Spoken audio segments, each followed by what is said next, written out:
Ready to bring your designs to life? Today, we're diving into structural columns, custom framing, and alignment tricks that make your Revit models clean, functional, and visually compelling. So let's get started.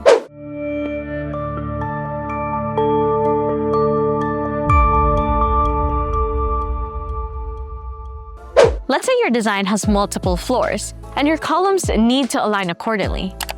Generally, columns go floor to floor, but in this case, we're assuming they break at each floor structure. First, head to the first floor plan, zoom into one column, right-click and select all instances visible in view.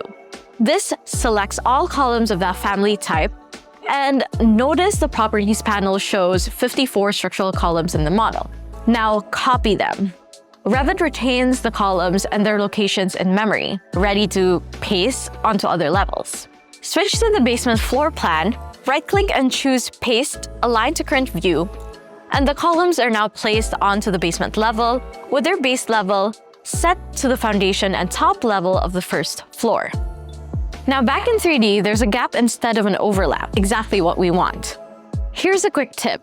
If you need to delete specific columns, right-click and select all instances visible in view. This ensures you're only selecting columns from the current plan. For example, if you delete columns on the first floor, the basement columns remain intact, but be cautious. Using all instances in an entire project could accidentally remove everything. Now let's create custom structural components. In your project browser, navigate to an elevation view. Notice the levels might not align with your grid lines or modeled elements. This often happens when your grid isn't centered around Revit's origin point. Select all grid lines, unconstrain them, and move them to align with the model's origin. They adjust the levels and ensure they intersect properly with your grids. If needed, switch level lines to 2D for independent adjustments in each view.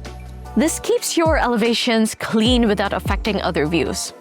So for example, if you shorten a roof level in one elevation, it won't disrupt the others. So let's sketch a custom structural frame. Start with detail lines to outline the building's shape. I want a taller center section with side sections sloping down. Using Revit's annotation tools, I sketch lines in bright pink for visibility. For structural framing, I plan large prefabricated beams to support the load. So these beams will span from column line 2 to 5, creating an open central space. Using tapering lines, I define the beam profiles and mirror them for symmetry.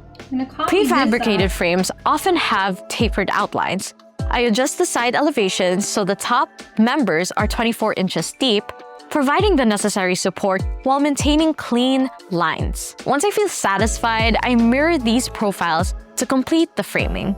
And there you have it! You've aligned grid lines and sketched custom structural components in Revit. These foundational skills will set you up for more complex designs, ready to take it to the next level. Don't forget to hit subscribe and stay tuned for our next lesson. Bye!